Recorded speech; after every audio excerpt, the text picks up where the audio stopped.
আপনার কাছে নেওয়া হয়েছে কয় টাকা? আমার কাছ থেকে 50 টাকা নেওয়া হয়েছে, কিন্তু আমাকে হচ্ছে চিলড্রেনের টিকিট, যেটা 3 থেকে 12 বছরের মধ্যে। আপনাকে কি তারা শিশু ভেবেছিল নাকি? হতে পারে, ওনাদের মনে হয় আমাকে শিশু মনে হচ্ছে, কিন্তু শিশু হলে তো 20 টাকা নেওয়ার কথা, ওনারা তো নিল আমার কাছ থেকে 50 টাকা। টিকিট কেন 50 টাকা নিছেন আপনারা? আপনি এখানে ভিতরে কিভাবে আসলেন? না, আমি কিছু জানি না, উনি বলছে এই কথা। যে কমপ্লেন করছে তাকে নিয়ে আসেন।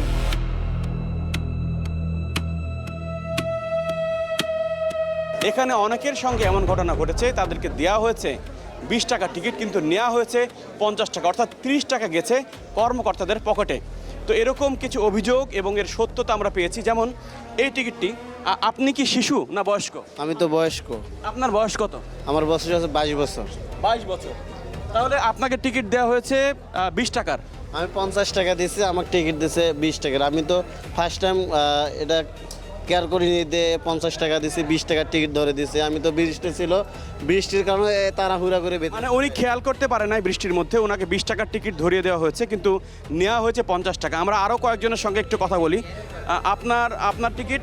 আমার টিকিট আমার থেকে নেওয়া হয়েছে 50 টাকা, কিন্তু টিকিট দেওয়া হয়েছে 20 টাকার, একটা বাচ্চাদের টিকিট।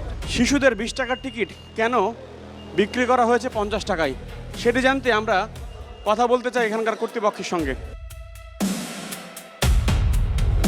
আপনারা 20 টাকার টিকিট 50 টাকা নিয়েছেন কেন? এটা আমার দায়িত্ব না, ওই পাশে গিয়ে করে। 20 টাকার টিকিট কেন 50 টাকা নিয়েছেন আপনারা? আপনি এখানে ভিতরে কিভাবে আসলেন? না, আমি কিছু জানি না, উনি বলছে এই কথা। যে কমপ্লেন করছে তাকে নিয়ে আসেন। সিসি ফুটেজ দেখে আমি প্রমাণ করে দিব তাকে কম দেওয়া হয়নি। আমরা কিছুক্ষণ আগে সেটা লাইভ করেছি।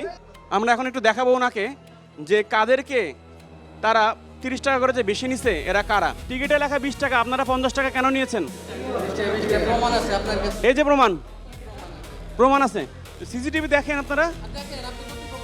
কর্তৃপক্ষ কারা, কার কাছে যোগাযোগ করব? আপনি জানেন না কর্তৃপক্ষকে? আমি জানি না কর্তৃপক্ষ।